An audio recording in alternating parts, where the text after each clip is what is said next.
itu seperti apa, dan yang dicari hanya step finalnya tadi. Kemudian ini juga kelebihannya, salah satunya sering menemukan reasonable solution pada state space yang infinite. Oke, kemudian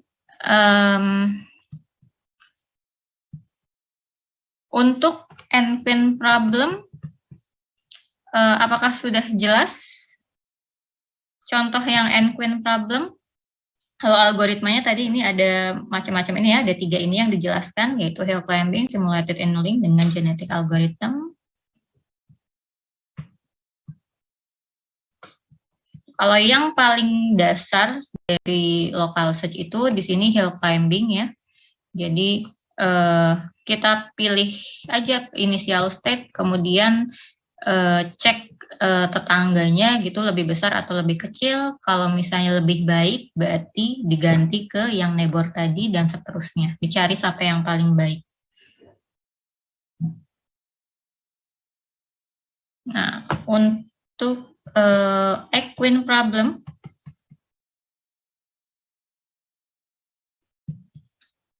kalau angka-angkanya ini menunjukkan apa? Sani?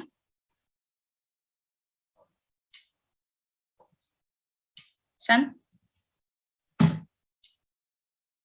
Ada suaranya nggak, San?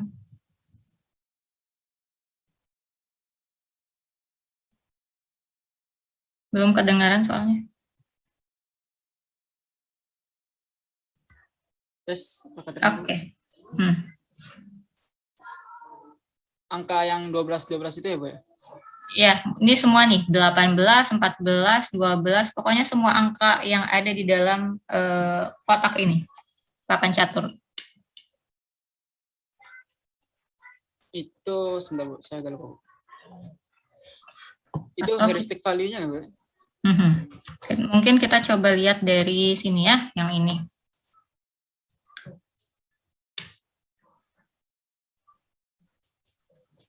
Satu E, 2F, 3G itu apanya? Lokasi state-nya. Posisi ratunya. Oke, posisi ratu berarti 1E di sini ya. 1E ada di sini, kemudian 2F ada di sini untuk masing-masing ratu, makanya di sini ada 8 ya posisinya.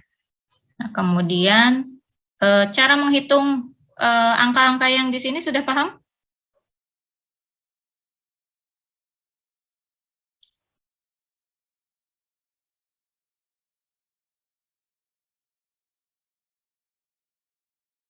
Oke, kita coba lihat dari contoh yang pertama ya. Di sini kan hitung semua nilai H jika satu posisi ratu diubah. Satu saja ya. Di sini kan ada 8 ratu. Nah, sebenarnya kan kalau constraint awalnya si ratu ini, misalnya ratu di kolom 1, dia hanya bisa bergerak ke kolom 1 saja ya. Tapi kalau posisinya misalnya ABC-nya bebas gitu. Yang di kolom 2 juga sama seperti itu ya. Untuk masing-masing kolom dia hanya bisa bergerak ke kolom yang itu. Nah, di sini gimana sih nyari tetangganya ya? Kan kita kan udah punya initial state yang kita pilih secara random misalnya. Nah, bagaimana kita pilih tetangganya? Cara milih tetangganya misalnya di sini kita mengubah satu posisi ratu saja. Satu posisi ratu saja. Artinya di sini untuk yang pertama kita pindahkan hanya ratu di kolom 1. Hanya ratu di kolom 1 kita pindahkan, itu bisa pindah ke A, bisa pindah ke B, bisa pindah ke C, D, kemudian F, G, H ya. Nah, untuk masing-masing itu ketika pindah kita hitung H-nya. H-nya itu apa? Tadi hanya banyaknya konflik ya. Misalnya kita hitung di sini 1E dirubah ke 1D gitu ya. Dipindah ke sini, nah dihitung berapa banyak konfliknya kalau si ratu ini posisinya di 1D. Seperti itu. Nanti tinggal dihitung, ternyata H-nya adalah 15. Nah, ini dihitung untuk semua. Ketika dipindah ke A berarti 18, ketika dipindah ke B 14, dan seterusnya ya. Nah, kemudian gimana ketika kita menghitung posisi kedua? Yang ini ya, posisi ratu yang kedua. Nah, kita tetap untuk yang tadi yang satu, yang pertama, berarti balik lagi ke awal ya. Kita anggap dia masih di titik awal. Jadi makanya di sini hitung semua nilai H jika satu posisi ratu yang diubah. Jadi makanya berturut-turut kita cek kalau posisi ratu yang di kolom 1 berubah, nilainya berapa, posisi ratu di kolom 2 berubah, nilainya berapa, dan seterusnya. Makanya didapat angka-angka ini ya. Sampai sini ada yang ditanyakan? Kelas, Bu. Oke. Sekarang bagaimana kita memilih neighbor selanjutnya?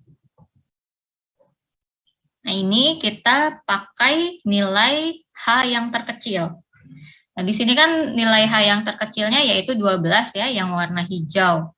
Nah, yang warna hijau ini kalau kita lihat kan masing-masing nggak ada di semua kolom ya. Jadi di kolom 1 nggak ada 12, tapi di kolom 2 ada 2 gitu ya. Nah, gimana kita menentukan posisinya yang terkecil 12 ini? Nah, ini berarti kita lihat dari kolom 1 nggak ada 12 ya, berarti yang ratu 1 ini tetap di 1E. Ini ya, 1E. Kemudian yang di kolom 2 berarti ada 2 pilihan, yaitu di 2A dengan 2C. Makanya di sini yang nomor 1, sorry. Ini harusnya 2C ya. Ini 1E, 2A, 3G, dan seterusnya. Yang keduanya harusnya 1E, 2C ya ini. 2C, 3G, dan seterusnya. Oh enggak, ini karena yang 7H yang diambil ya. Ini. Jadi salah satu yang hijau. Tapi kalau dia ada 2, misalnya ya tadi 1E, 2A, 3G, berarti yang keduanya yaitu 1E, 2C, 3G, dan seterusnya. Itulah kenapa di sini ada 8 pilihan ya. Bukan karena ratunya ada 8, tapi karena tadi yang 12 ini ada 8 banyaknya. Jadi kalau dikombinasikan ada 8 posisi. Oke, sampai sini ada yang ditanyakan? Oke, kita coba lanjut. Nah, tadi kan ada 8 pilihan, artinya untuk step selanjutnya kita harus pilih salah satu. Sebenarnya bisa dengan random dan sebagainya ya. Ini misalnya kita pilih random, nah itu jadi step current yang selanjutnya. Nah, seperti itu dicek terus sampai H-nya lebih besar ya, sampai H-nya tidak lebih baik lagi. Kan ini semakin kecil H-nya semakin baik ya. Jadi ketika nilai H current-nya misalnya 12, kalau nilai H yang neighbor-nya, yang next-nya itu adalah lebih dari 12, berarti lebih buruk, makanya iterasinya berhenti. Seperti itu kalau hill climbing.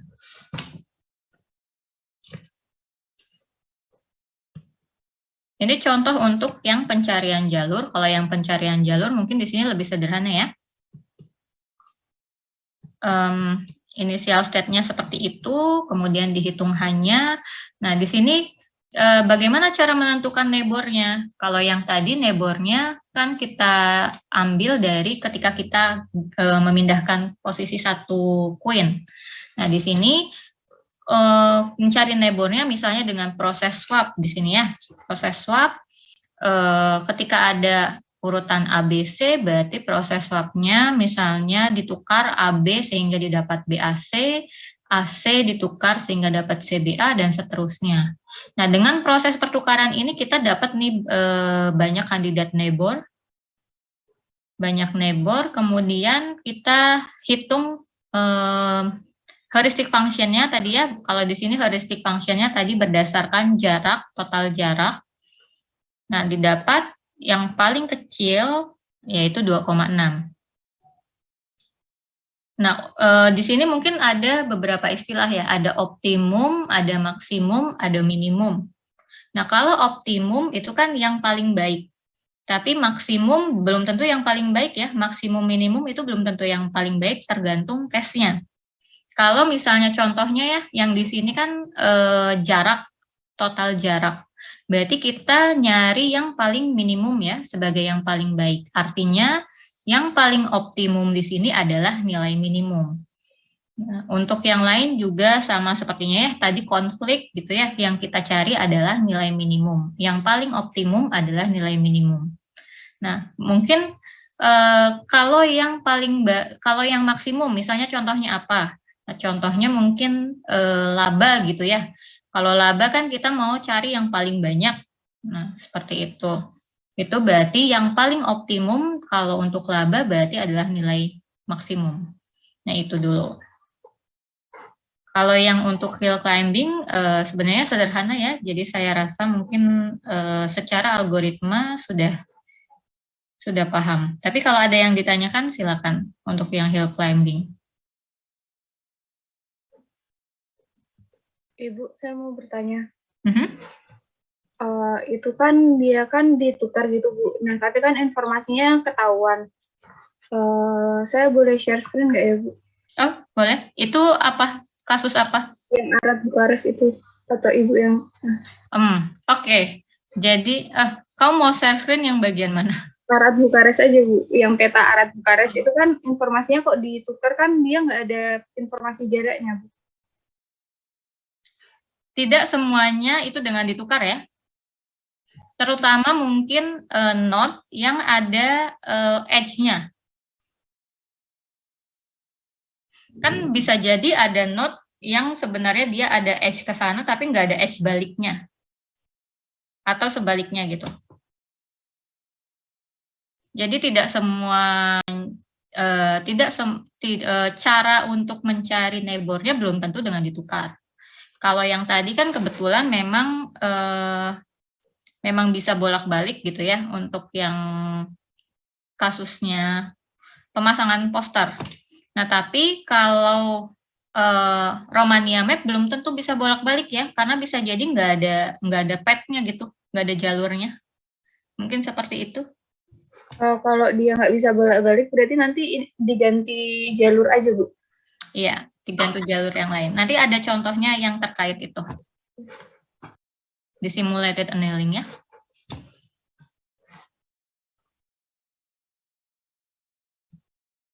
Bisa jadi random atau bisa jadi urutan abjad dan lain-lain.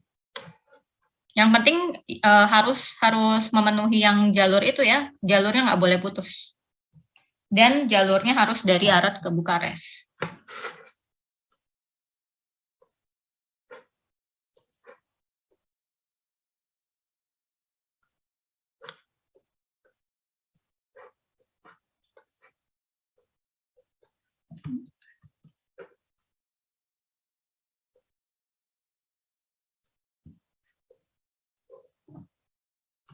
Oke, kita lanjut tentang local search-nya.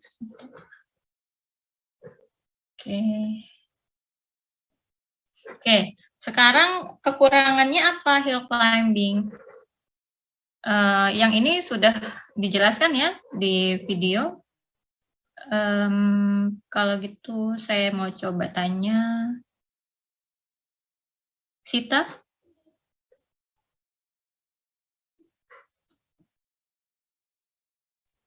Di sini ada lokal maksimum, global maksimum, dan seterusnya ya. Mungkin yang dijelaskan hanya lokal maksimum dengan global maksimum. Nah, di sini kenapa kekurangan hill climbing terjebak dalam kondisi lokal optimum? Apa yang dimaksud dengan lokal optimum di sini?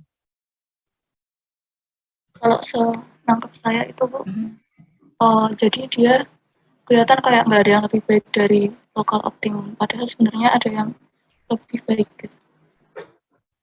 Yaitu global optimum gitu ya. Nah, jadi lokal optimum di sini maksudnya kita bisa lihat ya dari current state di sini. Current state itu kan kita lagi posisinya ada di situ sebenarnya ya. Kemudian kita mencari kan, mencari yang lebih baik, yang lebih baik, yang lebih baik sampai ketemu lokal maksimum di sini. Ini contohnya misalnya yang optimumnya adalah nilai maksimum. Sampai kita ketemu lokal maksimum, kemudian kan turun ya. Ketika turun, berarti kan nilainya nilai H-nya dalam hal ini atau nilai fungsi objektifnya kan jadi lebih buruk. Jadi lebih buruk berarti kalau hill climbing dia iterasinya berhenti ya. Akhirnya diambillah yang si lokal optimum ini sebagai nilai terbaik yang dijadikan solusi. Nah, padahal sebenarnya kalau kita milihnya current state-nya di sini, itu akan menemukan nilai yang lebih maksimum lagi. Jadi global maksimum, nilai terbaik yang sebenarnya, sedangkan lokal maksimum itu cuma nilai terbaik semua aja yang ditemukan pada saat itu, padahal sebenarnya ada nilai terbaik yang lain. Oke. Kenapa bisa seperti itu dalam hill climbing? Tadi yang pertama karena pemilihan initial state ya. Kita milih initial state-nya random. Kemudian dalam hill climbing, ini kalau misalnya udah ketemu nilai yang lebih buruk, dia langsung berhenti kan iterasinya. Tadi seperti yang saya ilustrasikan ketika kita current state-nya di sini, kemudian kita ketemu nilai terbaik nih yang di lokal maksimum.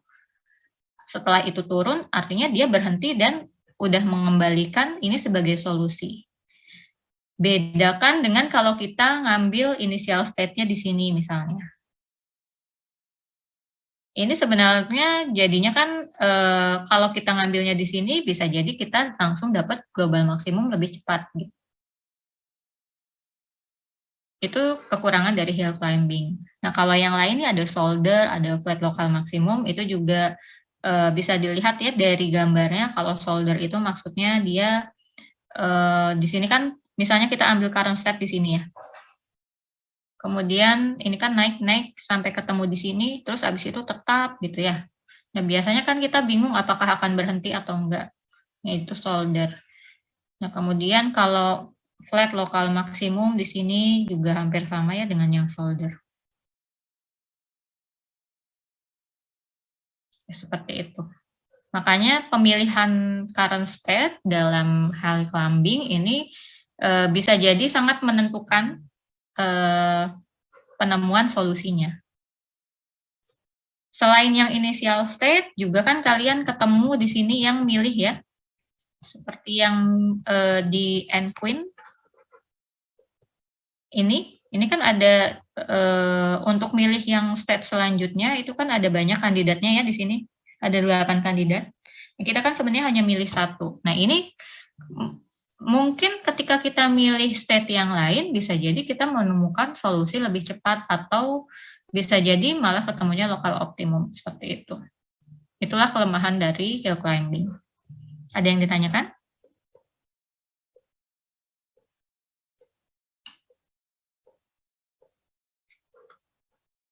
Tadi tentang optimum, maksimum, minimum, semoga nggak bingung ya. Kalau optimum berarti memang yang paling baik, tapi kalau maksimum minimum itu tergantung nilai. Izin bertanya, Bu. Ya. Berarti kalau untuk dapat global maksimumnya itu harus dicoba semua kemungkinan ya, Bu? Kalau pakai metode apa nih? Oke, kalau pakai hill climbing memang agak susah ya. Karena ya itu ketika kita milih initial state di tertentu aja kita bisa menemukan solusi yang mungkin berbeda tadi karena bisa jadi itu hanya lokal maksimum. Nah sebenarnya salah satu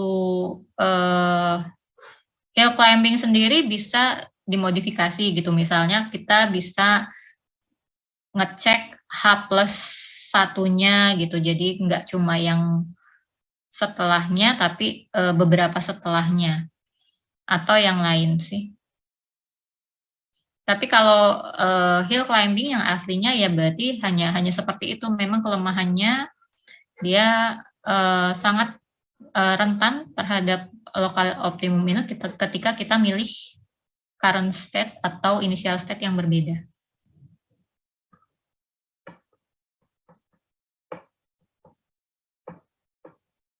Kalau dicoba berbagai kemungkinan kan nanti bingung juga ya jadinya.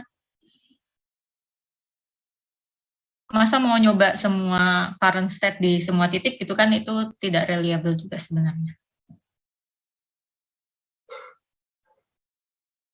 Izin bertanya, Bu. Ya. Lalu untuk hill climbing yang punya kekurangan seperti ini tuh cocok untuk diaplikasikan ke kasus yang seperti apa, Bu? Mungkin masalah apa gitu?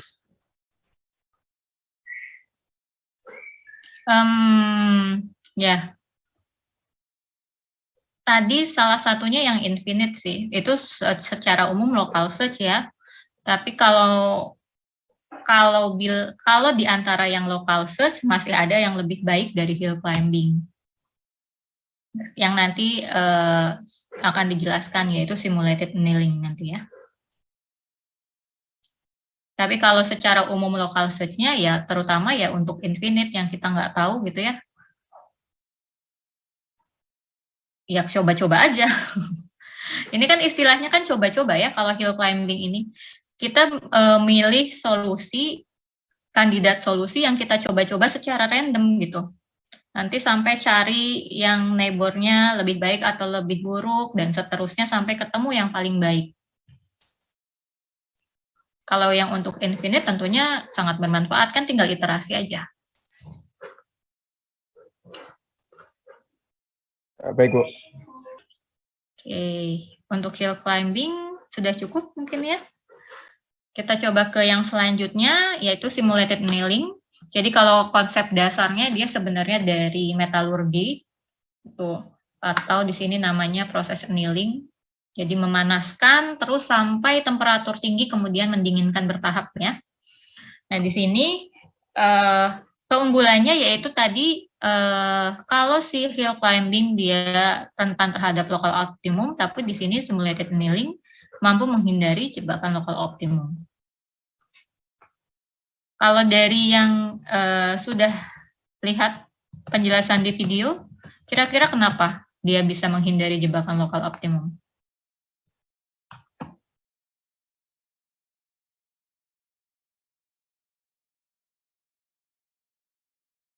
Neighbor terburuk?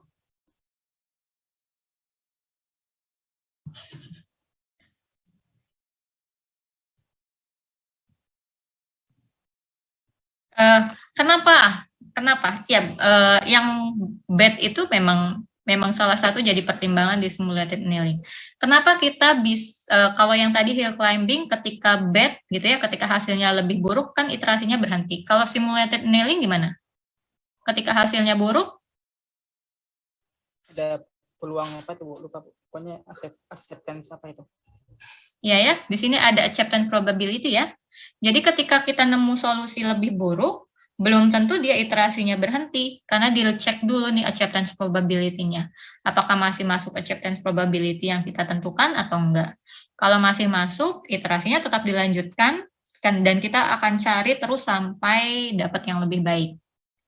Itulah kenapa di sini simulated annealing bisa menghindari local optimum. Jadi kalau dia udah ketemu nih, misalnya dia local optimum, terus abis itu yang lebih buruk ya, dia nggak akan berhenti dulu selama masih masuk acceptance probability.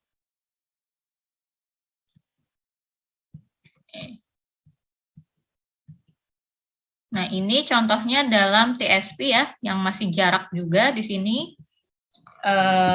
Yang parameter yang ditentukan ini yang pertama yaitu temperatur tadi ya.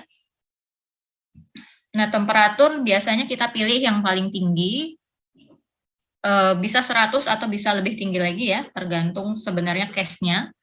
Karena ini parameter, jadi ya tidak ada ketentuan khusus itu nilainya harus berapa. Karena semua bergantung dari problemnya. Nah, di sini misalnya di temperatur startnya yaitu 100, kemudian kita tentukan N-nya 1, bisa jadi N-nya misalnya 0, default-nya kalau sesuai pseudocode dan yang lain. Nah, kemudian di sini kita punya fungsi schedule ya. Fungsi schedule itu fungsinya untuk menurunkan suhu atau temperatur secara gradually atau secara bertahap di sini. Ini hanya contoh fungsi schedule yang sederhana. Jadi TI plus 1 atau temperatur selanjutnya itu sama dengan alfa kali TI. Alfanya misalnya di set 0,5, ini parameter juga ya, jadi tidak ada ketentuan alfanya harus berapa. Yang pasti dia gradually menurun, berarti antara 0 sampai 1 gitu. Ini misalnya alfanya 0,5, kemudian energinya adalah dari total jarak dari S ke G, itu energinya di sini. Nanti dibandingkan ya antara energi yang current dengan energi next. Energi next itu berarti tetangga yang kita pilih setelah current.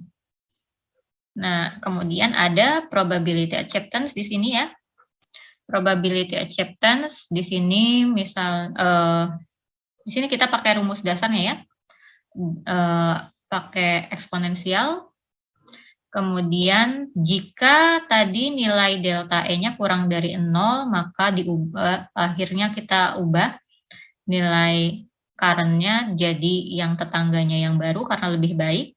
Jika tidak, maka dicek tadi probability acceptance-nya masih masuk ke probability yang kita terima, acceptance yang kita terima atau enggak. Kalau masih, berarti kita bisa lanjutkan iterasi. Oke, mungkin teman-teman juga pernah membandingkan antara yang di sini dengan yang di pseudocode. Kalau di pseudocode di sini lebih dari 0 ya. Tapi kalau tadi di TSP ini kurang dari 0. Jadi ini balik lagi ke yang tadi optimum itu. Dia lebih besar atau lebih kecilnya, itu kan tergantung case-nya ya. Karena ini case-nya kita mau nyari nilai yang paling minimum, yang paling baik, maka di sini delta E-nya kurang dari 0. Dan E-nya minus delta E per T.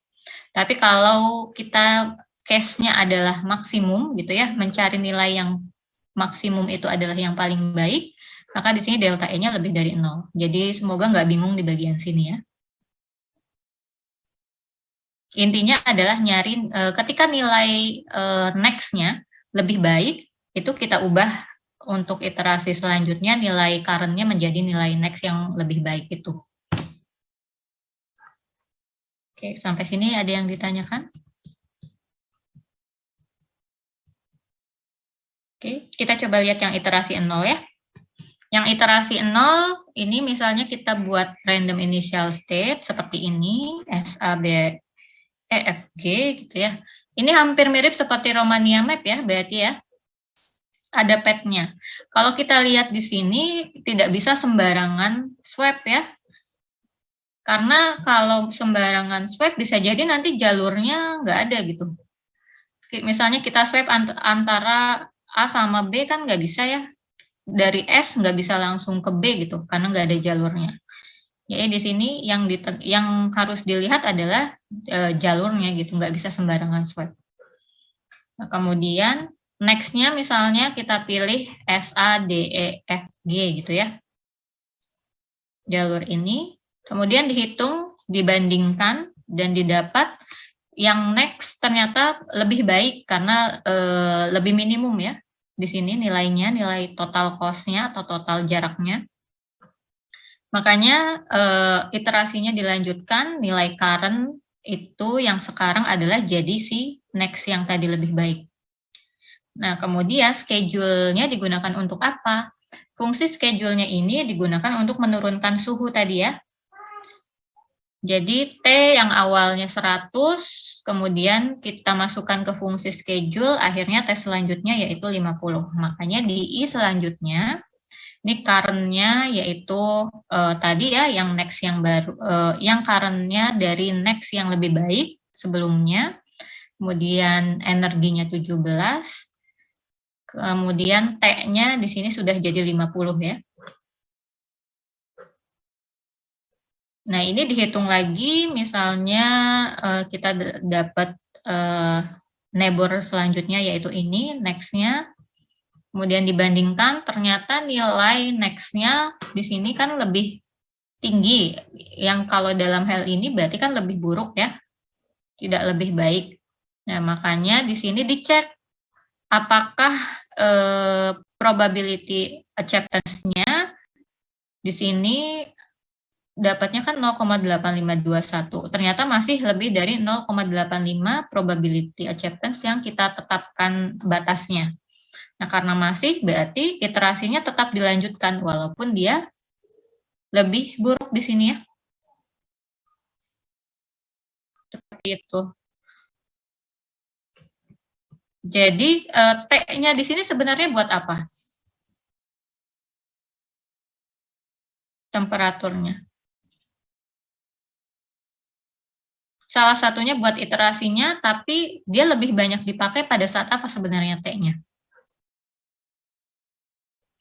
Kita lihat di sini P-nya ya, nilai rumus P-nya di sini ada delta E per T. Jadi, ketika kita menghitung probability of acceptance ini, antara iterasi pertama dengan iterasi kedua, itu hasilnya bisa beda untuk untuk jalur yang sama ya. Karena mungkin nanti di iterasi kedua, kalau kita cek lagi, untuk jalur yang sama, T-nya kan sudah lebih kecil. T-nya sudah lebih kecil, artinya pembanding yang di sini lebih kecil nih, yang di rumus E, dan kemudian probability-nya jadi lebih kecil lagi. Probability-nya jadi lebih kecil lagi, bisa jadi nanti kalau di I1 jalur yang ini masih diterima, tapi di I2 atau I3 mungkin jalur yang sama tidak diterima. Seperti itu ya. Jadi temperatur di sini fungsinya untuk itu.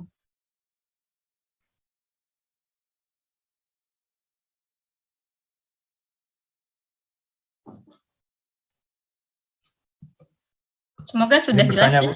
Izin bertanya, Bu. Berarti T tadi semakin kecil menandakan ketika udah dilewati, oh ini kesempatan yang diterima lebih kecil lagi atau gimana, Bu? Untuk jalur yang sama ya maksudnya ya? Iya, Bu. Iya, untuk jalur yang sama bisa jadi, ya berarti kan karena dia T-nya jadi lebih kecil, otomatis probability-nya jadi, probability untuk dia di-accept-nya semakin kecil ya.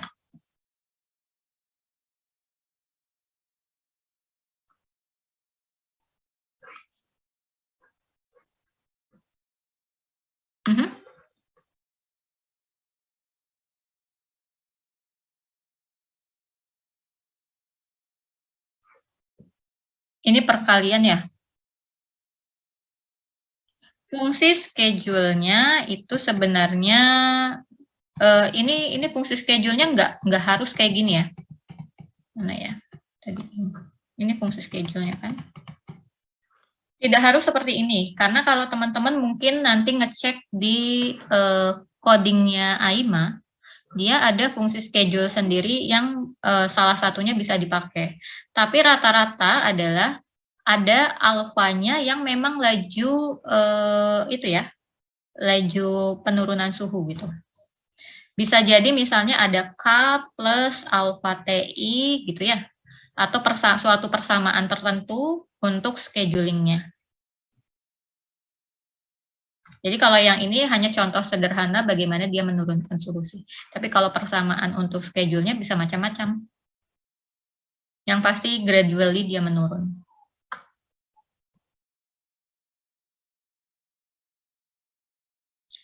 Ini ya, delta E per T yang pakai eksponensial. Dia konsepnya dari metalurgi itu. Nah, untuk di sini kan ada, kalau ini kan saya tentukan ya 0,85 batas untuk dia di-accept gitu ya, diterima sebagai solusi. Tapi sebenarnya mungkin kalau teman-teman nanti lihat contoh yang lain gitu, contoh penerapan simulated annealing yang lain, ada juga yang menerapkan si batasnya ini pakai angka random gitu. Yang penting angka random dari 0 sampai 1. Nah, itu juga ada yang seperti itu. Tapi kalau di buku AIMA-nya sebenarnya tidak ada contohnya sih untuk yang simulated annealing. Izin bertanya, Bu. Ya. Berarti kalau untuk simulated annealing ini, untuk misal kita menyelesaikan suatu kasus, berarti T-start, alpha, sama batas P-nya tuh udah diketahui ya, Bu? Bukan kita menentukan sendiri? Start sama goal-nya gitu maksudnya. Gimana? Ya, T-start sama T-end, terus alfanya sama batas. T ya. T-start kita yang tentukan di awal, tapi ya itu penentuannya sebenarnya tidak tidak ada ketentuan khusus harus berapa. Cuma disarankan T-stat-nya adalah yang tinggi gitu. Itu aja sih. Tapi ya memang harus ditentukan di awal T-stat-nya apa, TN-nya apa. Kalau TN-nya tidak ditentukan berarti 0 ya. Kemudian fungsi scheduling-nya apa gitu ya. Di sini ada fungsi scheduling yang dilihat biasanya alfanya, laju ke penurunannya. Kemudian apa lagi? Sini batas probability acceptance-nya. Atau bisa juga random. Berarti kalau misal kayak gitu ditentukan sendiri, hasilnya tiap orang bisa beda-beda, Bu? Bisa beda-beda. Karena ini tergantung case-nya sebenarnya dia mau menentukan statnya berapa. Itu kan pengaruhnya ke banyaknya iterasi dengan kesensitifan.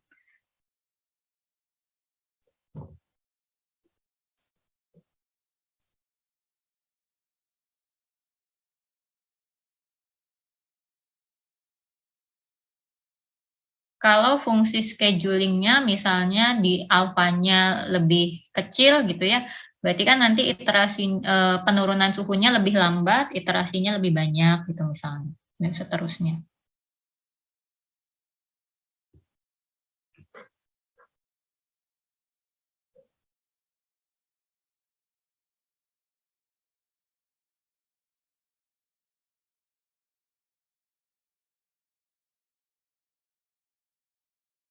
Ya, itu untuk yang simulated annealing. Ada pertanyaan lagi mengenai ini simulated annealing?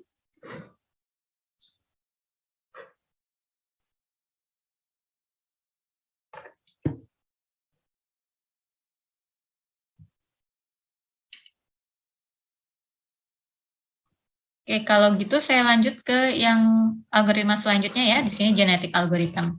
Jadi kalau sebelumnya kita fokus ke algoritma penyelesaian solusinya, tapi kalau di genetic algorithm sebenarnya lebih ke bagaimana kita menambah individu baru, melakukan crossover, mutasi gitu ya, untuk membuat individu baru atau kita mengenerate data baru gitu.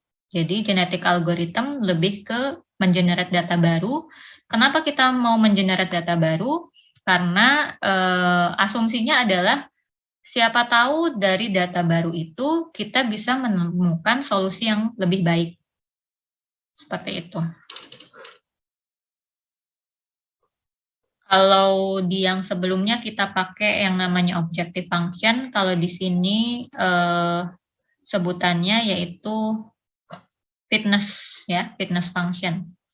Nah, untuk tahapannya mungkin bisa dilihat di sini. Yang pertama yaitu encoding tadi ya. Encoding ada macam-macam, misalnya mungkin kalau encoding sudah jelas kali ya, atau ada yang mau ditanyakan cara mengencode-nya?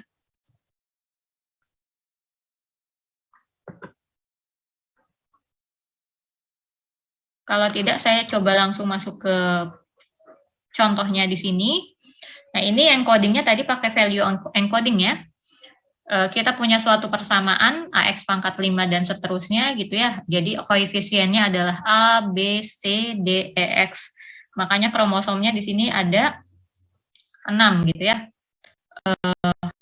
Jadi kalau 0, 0, 0, 2, 3, 5 artinya A-nya 0, B-nya 0, C-nya 0, D-nya 2, E-nya 3, F-nya 5. Seperti itu. Nah, kemudian di sini kita pakai fitness function-nya yaitu sum square error. Kalau sum square error sepertinya teman-teman sudah biasa pakai ya di statistik. Kemudian ini contoh membandingkannya antara dua kromosom, SSN-nya berapa. Nah, mungkin yang perlu tadi kan metode seleksinya kita pakai itu ya, SSE. Ini sebenarnya ada beberapa metode seleksi yang lain. Tidak saya jelaskan satu-satu karena ini sebenarnya bukan berarti dia lebih baik atau lebih buruk, tapi hanya metode seleksi yang lain. Tergantung dari case yang mau kita pakai.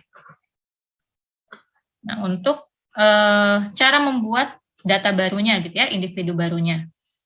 Yang pertama yaitu ini dengan crossover di sini ya. crossover itu jadi mengkombinasikan dari parent X dan Y, misalnya di sini, misalnya dari masing-masing parent ini kita bagi 2 bagian, nanti masing-masing di crossover, di sini dihasilkan offspring X dengan offspring Y. Jadi offspring X itu 3-nya dari X, kemudian 4 yang belakang dari Y, dan seterusnya ya. Ini crossover. Nah, kemudian mutasi ini contohnya adalah dia perubahan bit. Jadi kromosomnya kita ubah di bit kedua, misalnya tadinya 0 jadi 1 gitu. Nah, itu salah satu teknik crossover dengan mutasi. Kalau teknik yang lainnya bisa dilihat di sini. Misalnya kalau crossover bisa juga pakai aritmetik gitu ya. Aritmetik itu berarti kita melakukan operasi antara parent X dengan parent Y, misalnya bisa ditambahkan secara biner dan seterusnya. Itu juga boleh. Kemudian mutasi, misalnya mutasinya kalau tadi hanya flip bit ya, bisa juga mutasinya dengan kita pakai distribusi tertentu, uniform atau Gaussian, untuk mengubah kromosomnya. Nah, ini ada probabilitas mutasi dengan probabilitas crossover. Tadi kan kita membuat mutasi, membuat individu baru dari mutasi, dari crossover, kita bisa tentukan probabilitasnya dia bisa dimasukkan sebagai individu baru itu seberapa besar. Kemudian ukuran populasi juga jadi parameter penting, karena semakin besar ukuran populasinya tentu semakin banyak juga individunya ya yang dicek. Mungkin seperti itu untuk genetik algorithm. Ada yang ditanyakan?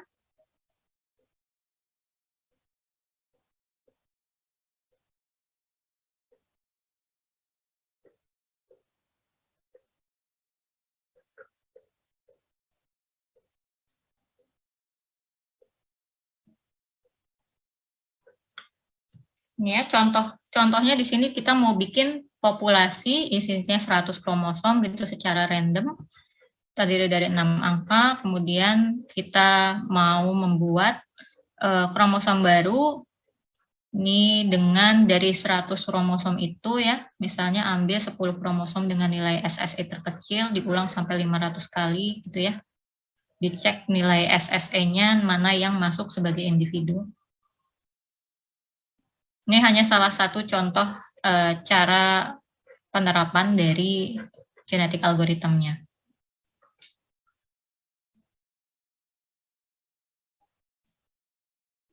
Fokusnya lebih ke membuat individu baru itu, terus kita seleksi mana yang masuk.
Oke, tes ya.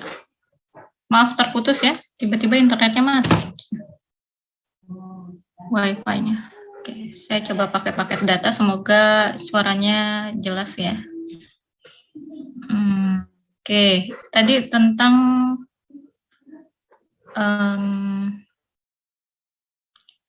genetic algorithm ya terakhir.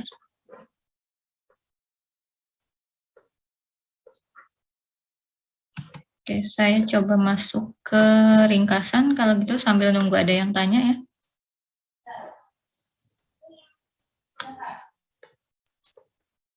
Oke, di sini jadi tadi kita sudah belajar tentang local search. Jadi konsepnya sebenarnya dia iterative improvement untuk mendapatkan state final yang terbaik. Kita cari yang terbaik dari kandidat state final yang kita coba ya. Kita coba-coba banyak kandidat state final untuk cari yang terbaik. Kemudian kelebihannya tadi menggunakan lebih sedikit memori dibandingkan dengan yang uninformed dengan informed, dan sering menemukan reasonable solution pada state space yang infinite. Kemudian ada 3 algoritma yang sudah diperkenalkan, yaitu hill climbing, simulated annealing, dengan genetic algorithm. Untuk hill climbing, dia konsep dasar dari local search-nya di sini diterapkan ya, iterative improvement, dengan mencari state tetangga yang lebih baik, namun rentan terjebak dalam local optimum. Karena tadi kalau ketemu nilai yang lebih buruk, dia langsung berhenti ya. Sedangkan simulated annealing mengatasi yang tadi jebakan local optimumnya, yaitu dengan acceptance probability yang kita tentukan. Jadi walaupun nilainya lebih buruk, masih bisa kita terima dan lanjutkan iterasi kalau memang masih dalam batas probability acceptance yang kita terima. Kemudian genetic algorithm lebih fokus ke membuat individu barunya. Jadi alasannya adalah karena siapa tahu bisa mendapatkan solusi yang lebih baik dari data yang memang sebelumnya nggak ada. Oke, nah untuk responsinya, ini coba terapkan hill climbing algorithm untuk kasus Romania Map. Karena setiap orang mungkin bisa beda-beda ya hasilnya. Jadi mungkin ada yang ketemu solusinya, atau bisa jadi ada yang nggak ketemu solusinya gitu ya. Jadi yang saya lihat bukan sampai ketemu solusinya, tapi saya mau lihat prosesnya mulai dari iterasi pertama. Kalau misalnya butuh banyak iterasi untuk sampai ke solusi, minimal 3 iterasi pertama. Ya, jadi saya mau lihat prosesnya mulai dari initial state sampai menghitung heuristic function-nya membandingkan dengan state neckbore-nya ya, untuk iterasi pertama, kedua, dan ketiga minimum. Tidak perlu sampai ketemu solusi. Mungkin itu untuk responsinya tadi yang ditanyakan.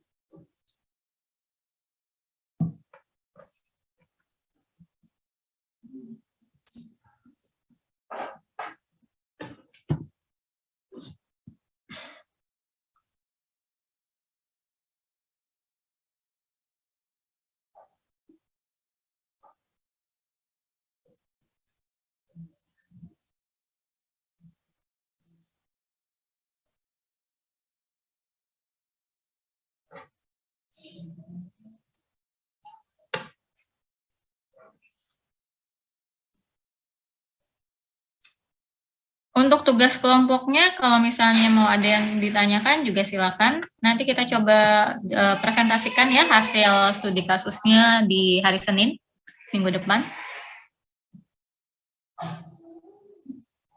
Seperti yang saya bilang sebelumnya ya, tidak wajib pakai coding sebenarnya. Kalau memang dirasa sudah cukup paham dengan menampilkan tanpa coding gitu ya, prosesnya sudah jelas, ya tidak masalah.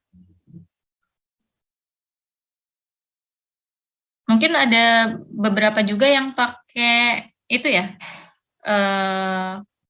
koordinat latitude longitude. Nah, kalau misalnya teman-teman coba terapkan langsung ke node yang ada di AIMA yang sebelumnya sudah pernah saya jelaskan ya, yang implementasi AIMA itu kan ada node ya. node-nya itu ada lokasinya. Nah, kalau di AIMA itu lokasinya kan dia pakai koordinat XY. Jadi beda dengan latitude longitude ya. Jadi hati-hati di situ. Tapi bisa kita convert dari latitude longitude ke XY. Cuma tidak ada yang persis sama gitu. Karena kan beda ya, yang satu pakai radian atau pakai derajat, yang satu ya XY biasa, koordinat kartesius. Tapi bisa mendekati.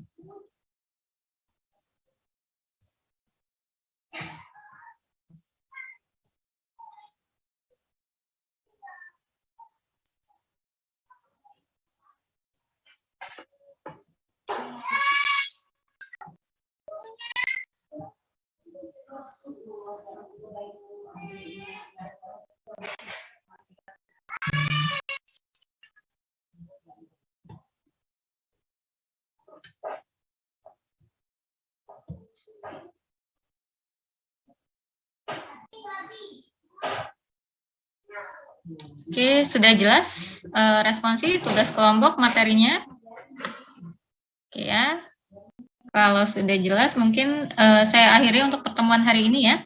Silakan dikerjakan responsinya, tidak perlu sampai solusi, tiga iterasi pertama cukup kalau memang belum ketemu solusinya.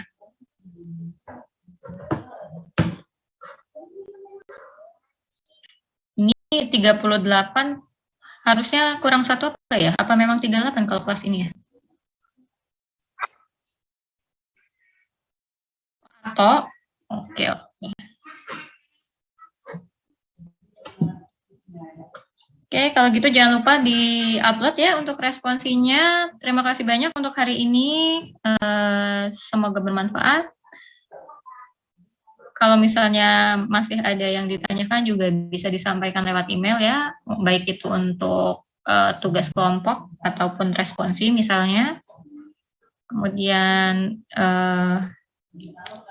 hari Senin depan kita akan coba presentasi studi kasus kelompoknya. Yang penting nanti laporan PDF-nya ya, kalau presentasinya dibebaskan. Mungkin itu untuk hari ini. Terima kasih banyak. Assalamualaikum warahmatullahi wabarakatuh. Waalaikumsalam. Warahmatullahi wabarakatuh. Terima kasih, Bu.